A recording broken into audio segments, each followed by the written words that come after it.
Welkom bij de allereerste Go Short Webtalk en we hebben meteen een hele grote gast. Hij is filmmaker in Focus, Schotse regisseur en hij staat hier al klaar. Hij heeft 4 shorts van hem draaien. Hij heeft zijn eigen lange speelfilm die in première gaat.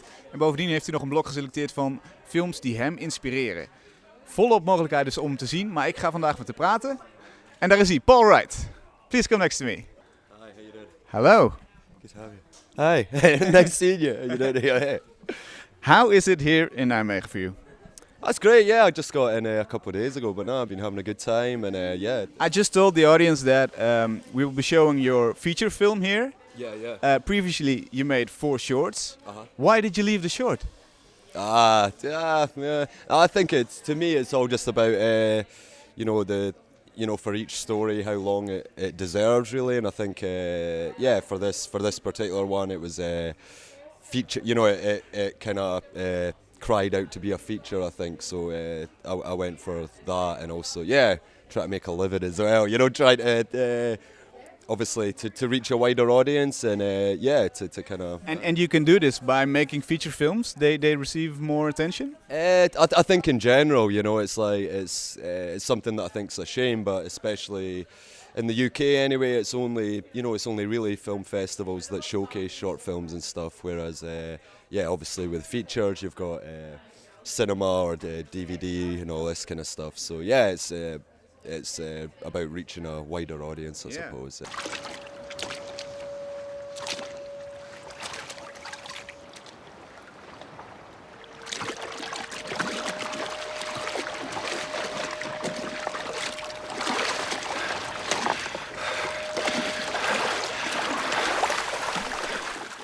Your feature film. It's about a young boy who lives in a remote Scottish fisher community. Yeah. He survives an accident, Yeah. loses his brother, loses many fishermen, Sure. but he survives, and then he becomes the outcast of a village. Mm-hmm. How did the story get to you? Well, I grew up in a similar village on the east coast of Scotland, and I think it was always, especially as a kid, it was always, surrounded with stories about the sea and kind of the mystery of the ocean and stuff. So it felt quite a nice starting place to take, one of the stories, like one of the local myths, and kind of put it in the real world. Because what is the myth? Can you tell us the myth? It's not a real myth. The myth was invented for the film. The big thrust of the film is when the Aaron, the survivor, he kind of believes that he can somehow bring the men back from the sea, and he goes on this adventure to try and bring them back, and he believes they're still alive. I think this is an important theme in your work, because if we look at your shorts, there's always some kind of loss and mourning. Yeah. Let me just give 2 examples, like Believe, a short that was very popular here in earlier festival editions at Go Shorts. It was an audience favorite. Yeah. There's a man who grieves for his dead wife and does extreme things to bring her back almost.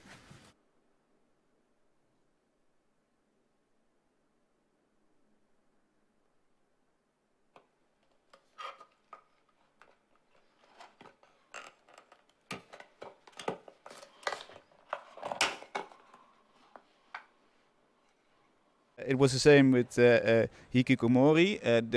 There's a guy, a small boy actually, who puts himself into isolation. Mm-hmm. Why this theme? Good God, yeah. I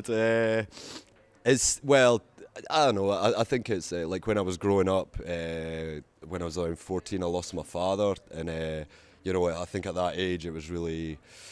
Yeah, because I wasn't used to death at all. I guess I hadn't really experienced death, so it was just how big an impact it had on my life. But also, I think at that age, it was that, it was that unwillingness to accept the finality of it. Maybe I think when death is present in hopefully in my films, then also life becomes a lot more vivid and important. What is the effect you hope your films have on the audience? Yeah, I think it's all just about connecting with an audience, and it's with the feature and also most of my shorts. I think it's about getting a character that I'm very interested in, and then going pretty deep with them, you know, like really exploring their different states of consciousness or their different, you know, realms of reality that they go to, and for it to feel as if, you know, as the audience, we are in their bloodstream almost, and we can kind of, and obviously sometimes that goes to uncomfortable places, but to have it, to push that to an extreme, I suppose, you know. Final question: what do you think is the main difference between a short film and the feature film you made?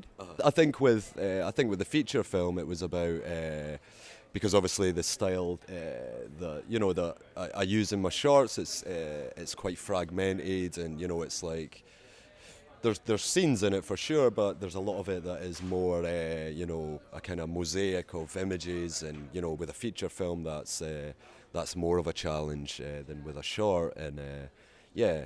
Will you come back to shorts after this, or will you continue doing feature like films? I say, I'm open to do. It's just for me, it's all just about whatever the particular story demands. So yeah, I've got nothing but love for shorts, and you know, so whether it's 30 seconds or, you know, 2 hours, or I'm just interested in connecting with audiences, and trying to have an emotional response by making kind of sensory film, hopefully, that In whatever format possible. for sure. Yeah. Okay, thank you very Thanks much. so much. I'm just going to tell the audience that they can view your films and they don't have to choose between short films or feature, Okay. because we can see them both here. Great, yeah. Willen jullie nog meer zien van Paul Wright, dan kan dat. Wil je zijn korte short zien, dan kan al vrijdag om 8 uur en zaterdag om 10 uur. Wil je zijn featurefilm zien, zijn grote speelfilm dus, dan kan dat om 7:30 op zaterdag en op zondag om 9 uur. En dan zijn er ook nog de Paul Wright's Favorites, de inspiratiebronnen van Paul Wright, en die kun je zien zaterdag om 3:30. Tot zover, tot de volgende Webtalk.